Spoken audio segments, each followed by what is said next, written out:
Qué semana es la que comienza para el Perú? Vamos a tener pues elecciones cruciales este domingo.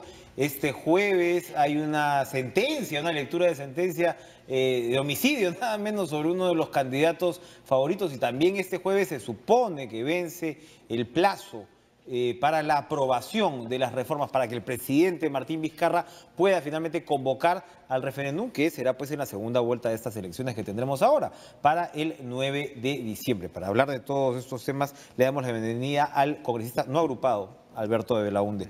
¿Cómo está, congresista? Gracias por estar con nosotros. Buenas noches, gracias por la invitación. Buenas noches, sí, estoy diciendo ya, se me están mezclando los usos horarios, que la cosa no para. Así es. ¿Cómo observa usted hasta ahora este proceso tan interesante, en fin, con sus frustraciones, pero tan interesante que ha vivido el Congreso en las últimas semanas? Lo conversábamos con Gino Costa hace algunos días. En medio de todo, no veíamos legislar al Parlamento así como lo está haciendo hace muchísimo, ¿no? Bueno, porque además nos habían vendido que esto pues era complejísimo. Era como los inundólogos esos que acaban de ganar el Nobel, ¿no? Tal cual, ¿no? Y se olvidaban que, por ejemplo, la Constitución del 93, toda, no 4 o 5 articulitos, no, toda, fue hecha en 8 meses. Entonces nos querían vender que estas 4 reformas puntuales iba a tomar pues hasta las calendas griegas. Sobre las cuales ya se habían discutido, tenían dictámenes para repartir, ¿no? Yo tengo un proyecto de ley de bicameralidad, claro, y no es el único, habían por lo menos 6. El tema del CNM se viene discutiendo desde la época de la Seriajuz, el 2005. Así es. En fin, lo importante acá fue que el liderazgo decidido del presidente Vizcarra, y tengo que decirlo también, el liderazgo del presidente del Congreso, Daniel Salaverry, han permitido que el tema se mantenga dentro de los plazos. Todavía no falta, ¿no? Tenemos que terminar antes del domingo y todavía estamos en bicameralidad y falta el tema de no reelección de congresistas. Pero hay la voluntad del presidente del Congreso y de todas las bancadas, y a veces parece que el fujimorismo no, de sacar estos temas adelante, como no solo quiere el presidente, que no tendría que ser tan importante para un poder independiente como el Congreso, es lo que quiere la ciudadanía. Exacto. Y lo que la ciudadanía quiere es ser parte de este debate y finalmente decidir en el referéndum si están a favor o en contra. Yo, por ejemplo, he expresado por escrito en el Congreso mi oposición a la prohibición de reelección, no solo de congresistas, sino a la prohibición de reelección de alcaldes y gobernadores regionales. Pero entiendo que en el contexto tendré que llevar esta posición a la ciudadanía y darle mis argumentos a la ciudadanía, y será pues la ciudadanía de referéndum la que decida o no de manera democrática. Es interesante, ¿no? Porque vamos a vivir también una campañita sobre el referéndum, ¿no? Así o sea, es. Incluso es decir, esto no quiere decir que la gente tenga que votar sí por los 4, la gente puede discriminar, ¿no? Y puede efectivamente de repente decir, a pesar de que pues, puede sonar muy popular, ¿no? Y que estamos en esta onda de que se vayan todos, en realidad la reelección o la prohibición de reelección parlamentaria no sería lo más pertinente, como lo han repetido muchos especialistas. Habrá que sustentarlo ante la ciudadanía. Yo trataré de explicar, por ejemplo, que en la práctica nuestro Congreso ya tiene casi una prohibición de reelección de facto. 2/3 partes del Congreso, que es un número altísimo, se renueva en cada elección. Son personas completamente nuevas. Esto es una de las tasas más altas de renovación a nivel de toda la región. Vemos además que los que tienen problemas en la Comisión de Ética pueden ser reelegidos o no reelegidos. O no, o sea, aquí la experiencia no es, digamos, un indicativo de que vas a ser como a nivel municipal, hemos visto, por ejemplo, el caso del alcalde de La Victoria, que está hoy día preso, que no tuvo que reelegirse para ser un corrupto. En 3 años hizo las fechorías que hubiera hecho en más, digamos. No es que uno por la reelección se convierte en un mal político, en un buen político. Es simplemente lo que la ciudadanía permite que sea. La reelección no es un virus de corrupción. Porque además la reelección no impone. Es la ciudadanía la que decide si te reelige o no. Hay congresistas que ya van entre 3 o 4 periodos, pero es porque hay un grupo de ciudadanos que se sienten que lo consideran, representados. pues, ahí ¿Representa a todo el país? están No. algunos apristas por ahí, Claro, ¿no? ¿representan a todo el país? No. Porque un congresista no tiene que representar a todo el país. Un congresista representa a un grupo de ciudadanos que se sienten representados por esta persona. Ahora, dos puntos ahí. El Ejecutivo a mí me llama la atención, parece haber accedido, atracado a esta figura de 130 más 50, que no era lo que ellos presentaron. Porque, es decir, porque pudo hacer cuestión de Estado al presidente. Si no lo ha hecho es porque está de alguna manera aceptando esta modificación. Yo saludo este ánimo de amplio de escuchar otros argumentos. Digamos, si dividíamos 130, que ya es una de las cámaras menos representativas de la región, y es un Congreso más pequeño que el que teníamos en los años 50, pese a que ahora somos mucho más gente, ¿no? Entonces ya iba a haber un problema, ya hay un problema serio de representación con 130. Si dividíamos esto en dos cámaras, 100 diputados y 30 senadores, lo que vamos a tener es dos cámaras que no representaban a la gente. Ahora, pero hay... Porque sí. el éxito de una democracia está en asegurar que todas las manifestaciones ciudadanas que están en las calles puedan tener un cauce institucional y tener una voz en el Parlamento. Esa es, digamos, una de las principales fortalezas de la democracia y una de las principales fortalezas del Congreso. Pongamos el ejemplo de Chile. El año 2011, Chile fue sacudido por este movimiento estudiantil que reclamaba gratuidad de la enseñanza, que reclamaba calidad en la educación superior. El día de hoy, por lo menos 5 de esos dirigentes estudiantiles están sentados en el Congreso chileno. Y eso está bien. Es una democracia que sabe canalizar las expectativas del pueblo, que sabe canalizar los pedidos del pueblo hacia el espacio donde tienen que estar, que es justamente el Congreso de la República. Pero no hay un problema así detrás de cámaras, porque leí ahora pues que la cantidad de empleados del Congreso son más o menos 8.000. Entonces, claro, tenías... Cuando se cierra el Congreso en el 92 o el autogolpe, tenías, claro, 240 congresistas, ¿no? Pero tenías un ratio de empleados por congresista mucho más bajo. Ahora son aproximadamente 30 punto y pico empleados por congresista. Antes era 3 o 4.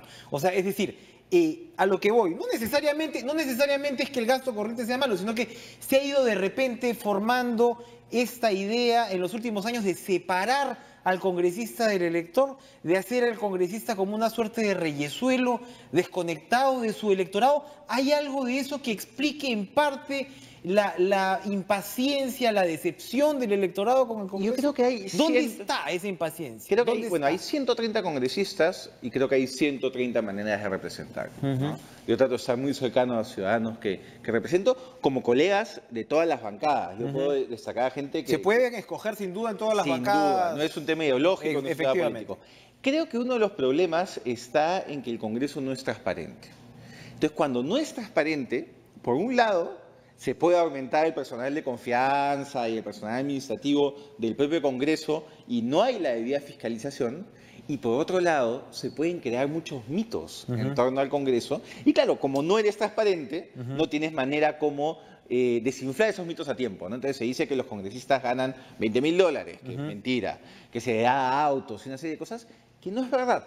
Pero claro, tú eres el responsable de que esos mitos existan porque no estás siendo transparente. Y el problema con no ser transparente es que rompes un elemento fundamental que tiene que tener todo Congreso de la República, la confianza ciudadana.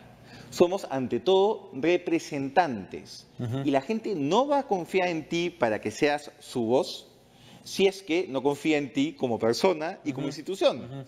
Entonces, cuando el Congreso se separa de la ciudadanía, es donde empieza no un problema de legitimidad de origen, un problema de legitimidad de ejercicio de la autoridad. Y eso es lo que está ocurriendo ahora mismo. Usted destaca y celebra el papel de Daniel Salaverry. Siendo fujimorista. Por eso le digo, usted los fujimoristas no son especialmente sus amigos. Pero tengo amigos, pero digamos, políticamente no coincidimos. Pero este papel que está cumpliendo Salaverry, de alguna manera en llave como el presidente de la República, efectivamente da cuenta de importantes diferencias dentro de la bancada de Fuerza Popular. Salaverry se está dando cuenta de algo que el resto de su bancada no. Que su lideresa, como la llaman, ¿no? Y yo creo que es claro, ¿no? Uno tiene que entrar a la función pública teniendo en cuenta dos cosas, ¿no? Uno, cómo quieres que la ciudadanía a la que representas te perciba, y si quieres que se sientan representados o no, y dos, cómo quieres pasar a la historia. Y vamos, ser presidente del Congreso implica tener un lugar en la historia. Tú decides si quieres que sea un lugar positivo o negativo. Y creo que lo que está pasando con el presidente del Congreso es que quiere pasar a la historia como alguien que estuvo a la altura de las circunstancias. Y por eso es que vemos que tiene refrescantes y necesarias muestras de independencia respecto a su bancada. Porque él no representa a Fuerza Popular, él representa a los 130 congresistas. Y yo lamento muchísimo que Fuerza Popular esté atrapada en sí misma y no esté escuchando a la calle.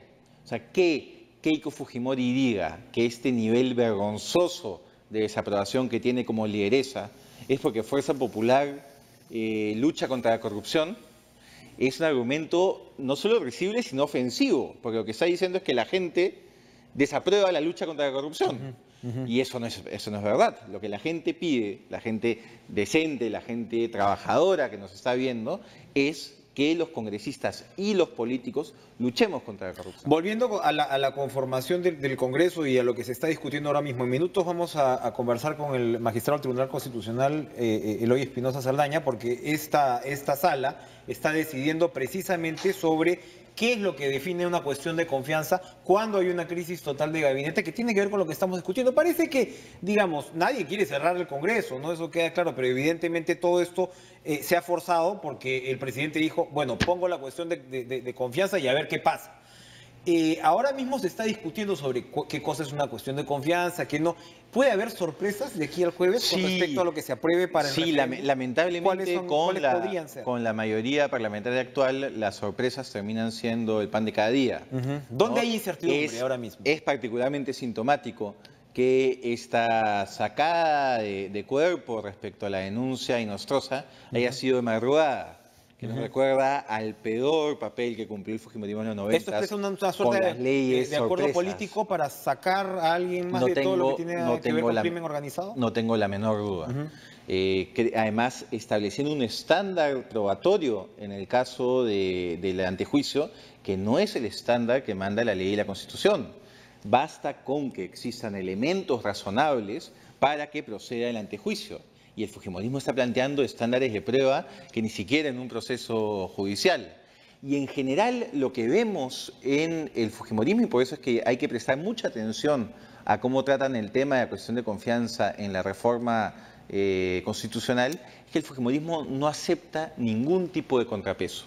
No entienden que una democracia, los pesos y contrapesos son fundamentales para evitar el abuso de poder. Y por eso es que el fujimorismo atacó al Ministerio Público tanto tiempo, por eso es que el fujimorismo atacó al Tribunal Constitucional tanto tiempo, por eso es que el fujimorismo atacó al Ejecutivo tanto tiempo, y por eso es que esta reforma y este clamor de la ciudadanía lo procesan tan mal, porque ellos lo que querían, con Inostroza y con otras personas, es asegurar que hayan instituciones que les sean cómodas. Y eso es no entender la democracia. En una democracia tú necesitas que las instituciones generen sus propios pesos y contrapesos, porque eso permite luchar contra la corrupción, eso permite que no haya abuso, y eso permite finalmente que la democracia funcione. La otra decisión que se ha tomado, o la decisión que no se ha tomado, mejor dicho, es ver el expediente o el caso o el informe final que presentó Juan Cheput contra el fiscal de la Nación, el señor Chávarri. La subcomisión de acusaciones constitucionales todavía no le hinca el diente a esto. ¿Cuál sería el objetivo? Hay varias cosas, ¿no? Hay unas cosas donde el fujimorismo avanza como una vía expresa, ¿no? Cuando se tiene que desaforar a los Avengers, por ejemplo, y hay otros que avanza a paso de procesión. El señor Edwin Donaire, cuyo apellido de levantamiento de inmunidad ya fue emitido por la Corte Suprema, sigue sentado en el Congreso. Y claro, es un voto que es un voto amable al fujimorismo, parece uno más de Fuerza Popular.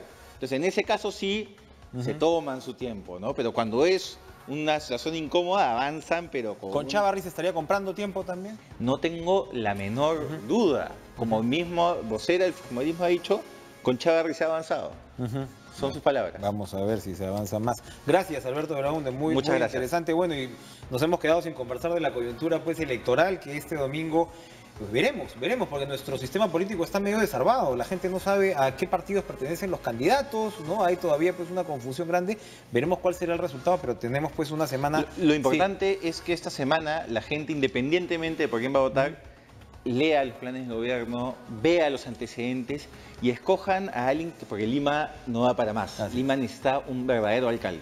Muchas gracias por estar con nosotros, congresista Alberto Belaunde. Como les decía, vamos después de la pausa a conversar con el miembro del Tribunal Constitucional, Eloy Espinosa Saldaña. No se mueva.